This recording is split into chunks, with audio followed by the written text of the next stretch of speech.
All right, so here we are. We're going to talk about the Agile Manifesto. The Agile Manifesto has a history. There were 17 people who said enough is enough. So February 2001 at the lodge at Snowbird Ski Resort, these 17 people met to talk, ski, relax, and try to find common ground, and of course to eat. And what emerged was the Agile Software Development Manifesto. Now, to be quite honest, this manifesto has gone from just being software development to all seasons, all companies. Representatives from extreme programming, Scrum, DSDM, adaptive software development, Crystal, feature-driven development, pragmatic programming, and others sympathetic to the need for an alternative to documentation-driven heavyweight software development processes convene. These folks had had it.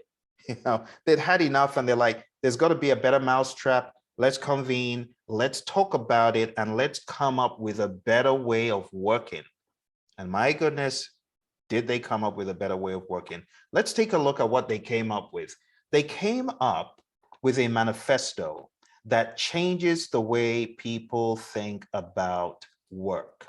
It says, we are uncovering better ways of developing software by doing it and helping others do it. Through this work, we have come to value individuals and interactions over processes and tools.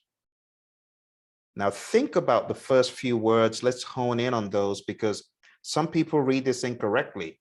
Some people read it as, through this work, we have come to value individuals and interactions instead of processes and tools. That's not what it said. It didn't say instead of.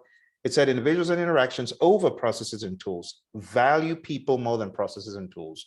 Working software, value getting a working product over comprehensive documentation. We're not saying documentation is bad. We're just saying you got to place greater value on a working product. And I give people a case in point. I got a back massager for Father's Day a couple of years ago, plugged it in. The thing didn't work, but I had a big old document that came with it. The document was valueless. Not until I returned it to my friends at Amazon and I got a new one, plugged it in, and then I was able to use the documentation. So what good is a product that's not working and a whole load of documents? It's better to have working product than a whole boatload of documents and your product isn't working. The last two just say collaborate with the customer over contract negotiation. It's a mindset. So you need to have a posture of working with the customer. Have you ever been a frustrated customer on the other end and thinking, work with me, just work with me? They're like, no, well, the system said this, so this is what you purchased, so we cannot. You have to go through this big old process. So frustrating. Some companies, they know how to frustrate you. They know how to make you not be a return customer. So this customer collaboration, it doesn't have to be software, it's everywhere. And the last one is responding to change over following a plan. It makes sense to respond to change, right? Because if you're trying to do the same thing over and over again and the world is moving on, it means that that person's going to go crazy because you got to respond to the changing world around you, right? As opposed to wanting to follow a plan. We're not saying a plan is bad. We're just saying that there's greater value in responding to change. I can tell you all sorts of stories about companies that didn't respond enough to change. Let's talk about Kodak. Let's talk about the Toys R Us's, RIP Toys R Us. Let's talk about TM Lewin from the United Kingdom. They almost went totally gone. In fact, they had to purchase their assets. Otherwise, there'd be no more talk of that name. And let's talk about Circuit City. Let's talk about Blockbuster. I mean, it's endless. Let's talk about the near demise of Redbox. It's coming. It's coming. Because Netflix is dominating. But Netflix went crawling on their arms and knees, begging Blockbuster, please buy us, buy us, buy us. And Blockbuster said, get out, you varmints. We're not buying you.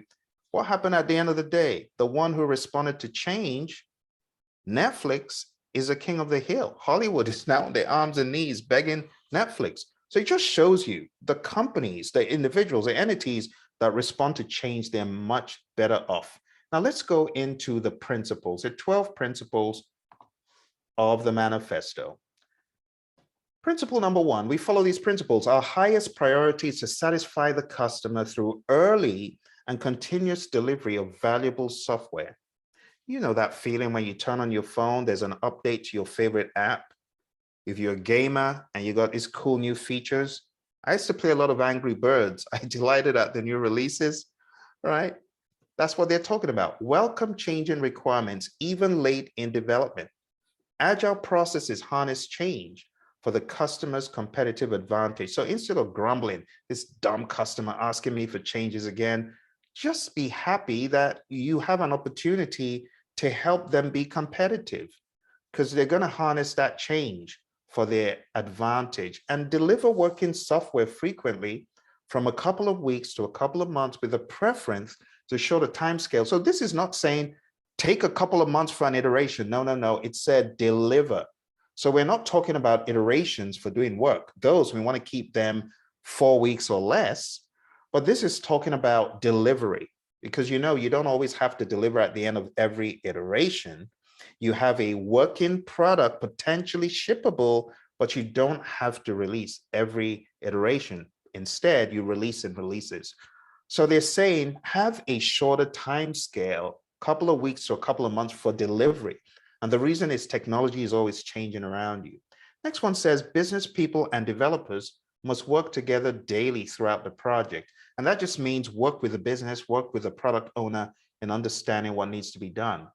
Build projects around motivated individuals, give them the environment and support they need, trust them to get the job done. I'll actually say don't stifle the poor team, because some companies, they stifle creativity with micromanaging. We don't want to do that. Next one says the most efficient and effective method of conveying information to and within a development team is face-to-face conversation. It's a no-brainer. You've seen it time and time again. Whenever the camera is off, people are lost on some calls. When the camera comes on, then everyone's back to normal.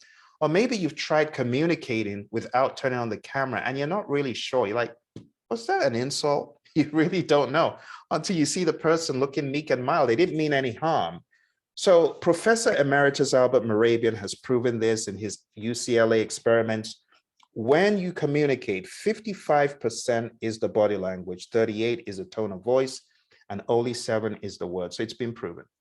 Working software is a primary measure of progress. If you don't have a working product, you ain't got none. People say, oh, well, it's 50% done. That's nothing. You still can't use it. So in the world of Agile, we don't go off on, oh, well, we're 75% done. No, no one cares. You're either done or you're not. The next one says, Agile processes promote sustainable development. The sponsors, developers, and users should be able to maintain a constant pace indefinitely. And what that means is don't promise 60 hours. It's not a constant sustainable pace. We don't want people to burn out, don't want to kill people. Let people work at a humane pace of maybe 25 hours of actual coding work, not promising to get 40 and then the poor people have to do 60 because they've got other responsibilities at work. Continuous attention to technical excellence and good design enhances agility. And always saying is spend time crafting a good design. It'll save you a whole lot of fan cleaning. Simplicity, the art of maximizing the amount of work not done, is essential. You got to keep it simple. You got to make sure that if the work can be done in a smaller piece and give the same value, just do it in the smaller piece. You don't have to go build a big old Taj Mahal when you only need a tiny little room in a building. The best architectures, requirements, and designs emerge from self-organizing teams. It's been proven when you allow teams to self-organize, they come out with a much more robust, much better solution because they own it. They take ownership. They take that accountability on. The last one says at regular intervals, the team reflects on how to become more effective, then tunes and adjusts its behavior accordingly. And that's what we mean by the retrospective. So this, my friends, is part one of a mindset that I'm trying to build for you guys who are going to be taking the exam. Guys and girls, this is the mindset. I need you to think agile. So I'm going to give you the summary one more time. People, satisfy the customer, give them value, welcome change, deliver working software frequently so that you can better respond to change that happens, work with your business people, build projects around a motivated team, communicate face-to-face, turn on the camera if you're not in the same building. The primary measure of progress is work in software, so aspire towards that. Promote sustainable development. Don't kill your team by giving them crazy overtime. Pay attention to technical excellence. It will enhance your agility. Keep it simple. Let the team organize itself. We call it self-led, self-managed, self-organizing team, mutual accountability. And lastly, at regular intervals, have a retrospective and get better and get better. All right, and that's the Agile Manifesto.